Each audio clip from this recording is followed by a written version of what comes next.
let me say that the arrival of this ship or this barge will not solve all our problems.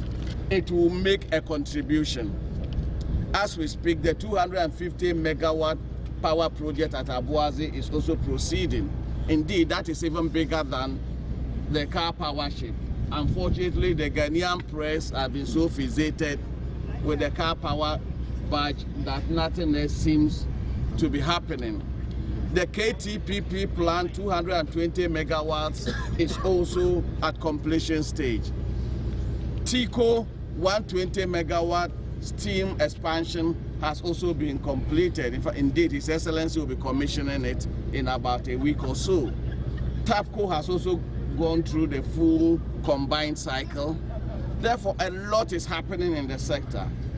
We do ourselves in Ghana a disservice when we focus only on the power barge. One important thing I would like to highlight is rather than listening and quoting hearsay and stories that have been going around, please consult the company, our officials here, for the actual and precise facts surrounding the project, which I think are quite different than what people might have been saying. This project has been one of the quickest delivered power at the lowest cost for Ghana. We have arranged for an independent fuel supply, which will secure the continuous generation of power and which will be one of the lowest cost power generation, thermal power generation in the grid. There has been a lot of talk about the fuel supply and fuel sourcing. We will be using low sulfur heavy fuel oil, which is the lowest cost fuel available today. It is almost half the cost of LCO and West African pipe supplied natural gas, and it is operated in state-of-the-art, brand new power generation with the highest efficiency. These are simple facts. And if you need details on these, I'm sure our guys can help clarify these to you. We have a couple of weeks of preparation and final connection, which will be technically executed in the safest, quickest time span. And hopefully this will coincide with the completion of remaining a couple of administrative issues, and will be delivering power, uninterrupted, reliable supply of base load, low-cost power to the Ghanaian grid very quickly in the coming weeks.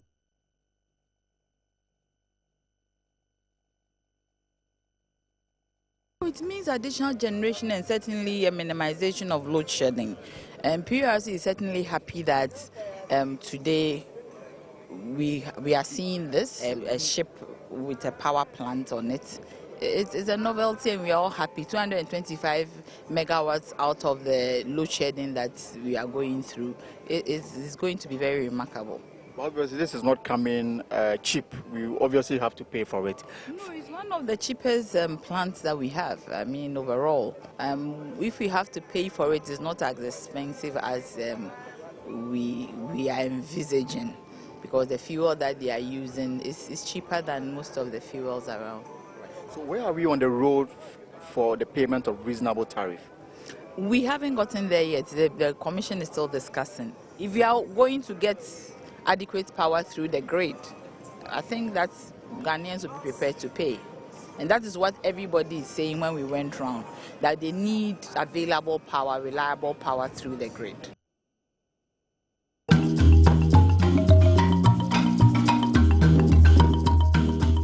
NTSI Ababiem, Dr. Ishmael Aka, Head of Policy Unit and Energy Policy Advisor, ASEP, Ewa Omaniso. Good morning, Apom to say. Good morning, Adom now, sir. Adom Boko, that's a piece of Jibra, the addition, Ebre, Anopay. Ever see a tear one say, na yan moving so few honum. Pa Baji, your car, near the end, your patchy. That's it. The Tennessee, Tema, your power crisis is starting, and now a buyer say in Kayempe.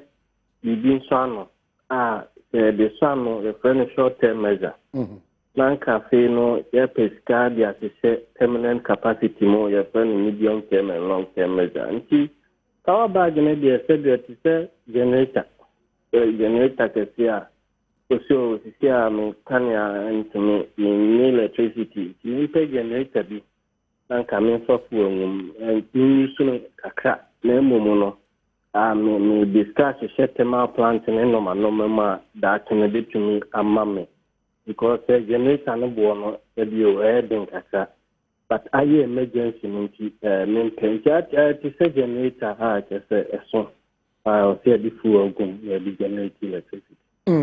Doc, the Yebusa BMC say ne yakọ ahokyere meba eye enyinam kane ahonsema ye gidie ne senka the ubot bebre ayaba fa power badge eba yamane ne de tu otwa ne sa gidie ne ahotoso anya no power badge abenyai sa na etiana the thing say power badge no yenu na baba ko ye amri ono ebe ma 250 megawatt na the car power ye be another ma 225 it be minimum 475 megawatt.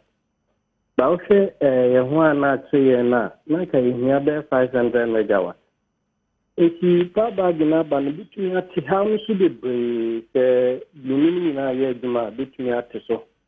But etiso na say enye se machine bi say because say ye how no na ba be sa no pepe eti se machine bi ko from ana ko sombo level ko from ana machine bi enya gas wo ba bia e be san ko ahunhia mu. But only means via swap promise say on the pond dam pond thermal plant 220 ebe ka ho tiko for promise say on the 110 b ba be ka ho. He say we need to meet ba be ka ho dey am say even the people say ya ebe bo but the bag in kwa dia e be tumi abete ha no so. But the machine bi ana bi bit kosi e bom price no means here.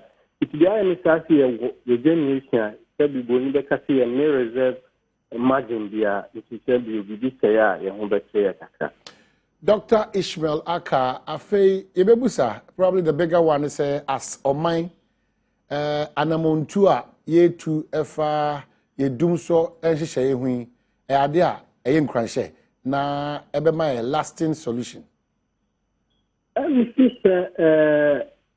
Last time, na ka say nka o badge no first nanke ni amri ne nka we ba ye tete kra ne atete akosan bi ye friend aksa akosan bi aka ho ne ade ono na ye ayam hihye kakra because badge no boy din na u generator said you would akosan bo generator say cost 5 cents per kilowatt hour. With the badge generator, there's 17 to 20 cents per kilowatt hour. It's just about times 3 or 4. Yeah, akosumbu generator. It is even to escrow ne sana manoma or badge. Na it depends on the brain as suggested. Ashasino. Thank you, and I said yes, the badge in union area. It can find more duties out of the Pobosia. Normal financial expansion. It's in Kabe 2 years time, no, Kaba Beka. It's only a one and a two no abandon to private investors be so big. You ought to say G the sign agreements on the 1,000 megawatt. Companies be bad. They didn't know about the sign agreement now. They be a pen on the course of Busia, because they are Babeshim. On the corner, no mumma. It's last year for agreement to the brain and sign. The Brina Shasi, it is my project before solar. And I can think about this time I am ready. Solar, no, and two with the anti. If you can see a 30 charge, it's fine. Yet the budget may need a short term. But if you are going to produce gas, the bill or Sankofania Adiano. Young Casa, you did to me, I share VR. They buying this because I'm buying a share for the VR. And VR is some producer. ECG say aband there. If you can put 12 budget, you be allocating the amount of non expand na nka ebi a enko yanim kakra no na your plant machines ni ade your gas you buy be use na the need to private no so degree edimo ye asogbe so mo ye expansion mo ka promise on be my 180 megawatt November so the be empire ni se baba bidu nti if private ni ye bi bankruptcy so you to be na see from na it university through VRA no because your badge na say that you dey pay about 60 pesos per kilowatt amom asogbe you almost say 24. I said you sir 50 no and I am a VRA po 50 and come see say by this time almost 50 plant the room between you use gas. Now matter if 150 now VRA na area na almost the same electricity number mine no almost say 20 and it's 24 I'm say discouraging how no cry if you suntia see when na for see na you to me the investment about sector no but come on idea no pay doc o share addition of the mine unim die enso our data adwumadi achi wo gidie say barring any technical hitch ibenya a reasonable level of improvement ewo yedum so num as we await somewhat a perfect situation. Is that the case? Oh, me would be a part budget no the need the better be the amri no ba improvement bedem car power become one improvement bedem kopem past the first quarter of 2016 Libya so be ada to severe for promise on the mine we move back one to reliable supply into improvement there you will give you pass equi a bedem pass badge be become one but or CSS you will sustainable food near there so I did good badge you maybe can catch a schedule at the generator if badge in when you one story and the generator boom the petrol boom I convert the capacity known to generation on another story. Okay. Improvement. But finally, 2-in-1, Minister say it is not in its entirety an end to doom so. Anna, so kase say a little bit of improvement as I see it realistic bills. And also what Asem Kesee. Mr. Minister, you're right. And maybe can say, you have deficit to say 500. Now, said you weigh my 475. Now, they say, oh, cacao plus your son reserve margin. The machine see the brain. Now, you have 3 days, 4 days now say, yeah, the TBB say, the said the other call back. Until Minister Mr. Nkwena or Kase, we know, but man can say other plans about online. So no baba can one. The my reserve margin there said the people say you bet me a show only one. And now 2 realistic prices. No, Mr. I used to start terminal. Again, a realistic price. This is a cost of electricity, should be Tiana, or say exchange rate because you see the almost $1 dollars money out there. Or say cost of production, and I make us say hydro 5 pesos, not the way 17 to 20 as a transform. No, or say share margin kaka the better almost so said you will be the investment kaka should be economic return. Or say share the energy mix. It's not my way you share near the Enti by yashe we na no cost of production one component aya enhwe efficiency in the sense that you so be obi every normal to 2 year obetumi use 2 that they generate 5 another company on to normal year no the 4 and a bit generate 5 why and a bit you are efficiency no o share distribution and technical losses na say na about 20%. Power you generate to 20% no said you always will be empty.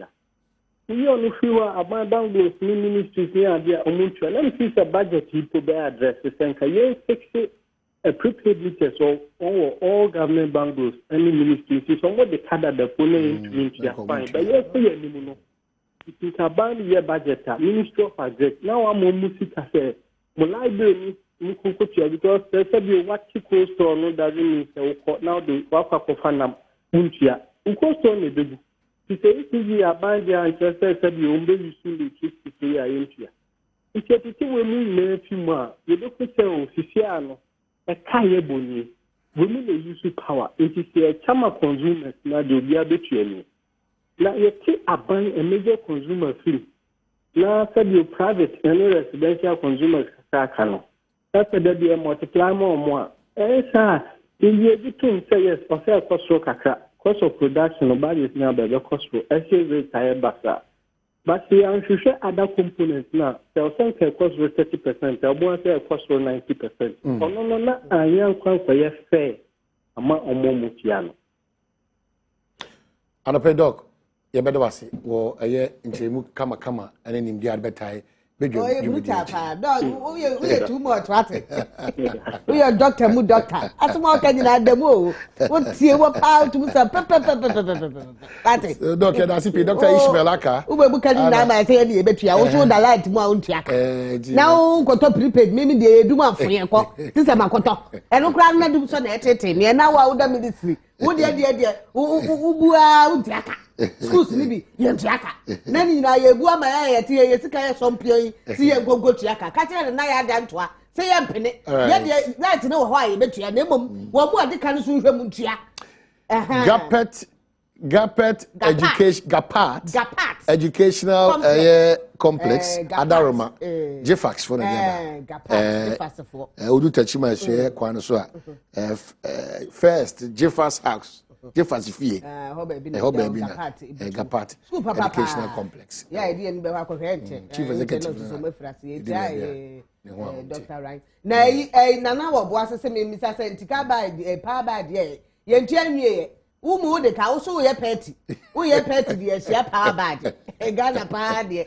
De ode abetum no ye de ka umu ntuanwie wo so wo ye party de asia no na emom akwansi wadi 2 years wa wale me so wusu asante wo sabi wi oso osin fie mienu no watena wade me singles no won wati we want to say akwai want to say walas awafo aba obi say Captain Smart wa wale want to say akwai walas wa wale want to say walas there there enwa man bo aba beto dwanti na ye dana se tia happy marriage so good morning. Now, please wish Mabel Fosu happy birthday or Takwa.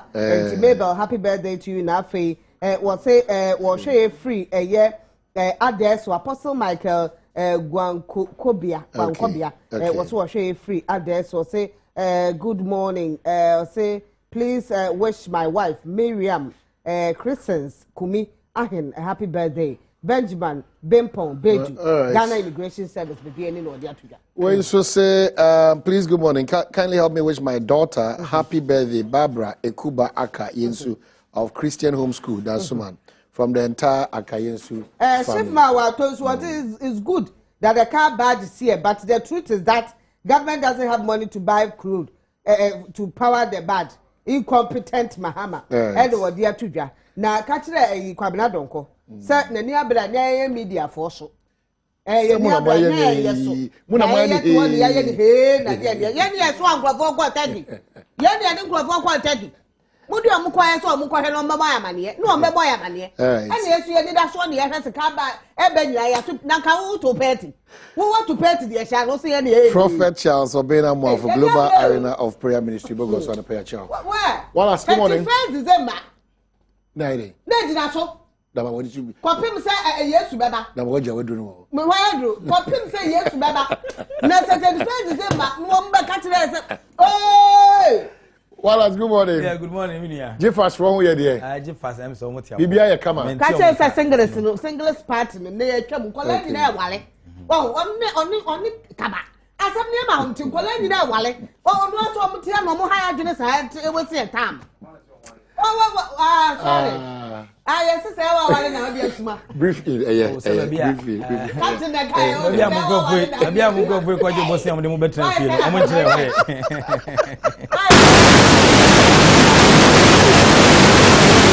Ene for the swag na makotoko. Ana toti am say Chelsea apim so. Techiman City ye co training e wo UK. Techiman City ye co training e wo UK. Mom, we encourage us. I don't know the rather say. Okay. Okay. Nyame ya Adom ya gia to ye kwenti no akwa ibo nyuma si awo megidi sun ti na ma me bre. Aba akwa we brefo. No me ko say. Oh bibia boko rest na na city am say weekend no. Say JDM no di the birthday. Yeah. No weekend no. No no ni ha o mota. No I midweek. But mudi man. Tie. No I midweek. Ko siala. No na midweek. Midweek. There be na what we ye no no di birthday o ka na say kwa. Na jato na ko fa do. Mota. No di no. Eno di maka wase mo. O ka na what we ye ya na kwa na. Ya ka no wa esre wa ya. Ezi suta fo di mi na mampote fo asuma do. Ene da ho no. Na oni ni entia. Oni ni entia. Se suta hen se. Yirum ye mienu. Se o ma hafo ani dia. O ma hazo ko. Ona na yirum akọ ne frɛ no se momra ha. Na na ngam sam kai o wala. Izedi na na akọ ni edie. Agabati.